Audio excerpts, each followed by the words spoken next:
Hi guys. ஒரு வழியா நம்ம சிஎஸ்கே அந்த வின்னிங் காம்பினேஷன் கண்டுபிடிச்சிட்டாங்களா?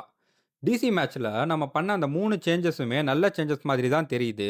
இன்னைக்கு நம்மகிட்ட இருக்கிற இந்த ஸ்குவாட் தான் சிஎஸ்கேவோட பெஸ்ட் 11 வாங்க பார்க்கலாம். முதல்ல டெவால் பிரீஸ். அவர் பேட்டிங் ஆட வாய்ப்பு கிடைக்கலனாலும் அவரோட பிரசன்ஸ் டீமுக்கு ஒரு பாசிட்டிவ் வைபை தாங்க தந்திருக்கு. நெக்ஸ்ட் அகிலா வெஸ்டன். சிஎஸ்கே பவுலிங்ல முன்னாடி மிஸ்ஸிங்கா இருந்த அந்த பவர் பிளே இம்பாக்டை இவர் ஃபில் பண்ண நல்ல சான்ஸ் இருக்கு. ரன்னை கண்டெயின் பண்ணி விக்கெட் எடுப்பாருன்னு நம்புவோம். நெக்ஸ்ட் குர்ஜப்னேட். நல்ல டால் பவுலர், நல்ல ஹார்ட் லென்த் போட்டார் லாஸ்ட் மேட்ச்ல. நல்ல ஸ்லோவர் பால்ஸ் வச்சிருக்காரு. ஸோ இவரை நம்ம power play, middle over R death over எங்கே வேணால் யூஸ் பண்ணிக்கலாம். சஞ்சு சாம்சனோட அந்த செஞ்சுரி ஒரு பெரிய இம்பாக்டை கிரியேட் பண்ணியிருக்கு லாஸ்ட் மேட்ச்ல. இப்படி யாராவது ஒருத்தர் டாப் ஆர்டரில் இன்னிங்ஸ் எண்டு வரைக்கும் ஸ்டாண்ட் பண்ணால் மிடில் ஆர்டரில் எல்லாரும் நல்லா ஃபயர் பண்ணுவாங்க.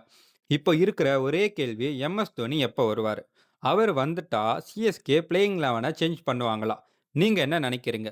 இதுதான் சிஎஸ்கேவோட பெஸ்ட் பிளேயிங் லெவனா? இல்ல இன்னும் வேற ஏதாவது சேஞ்சஸ் பண்ணணுமா? கமெண்ட்ல சொல்லுங்க. பாய்.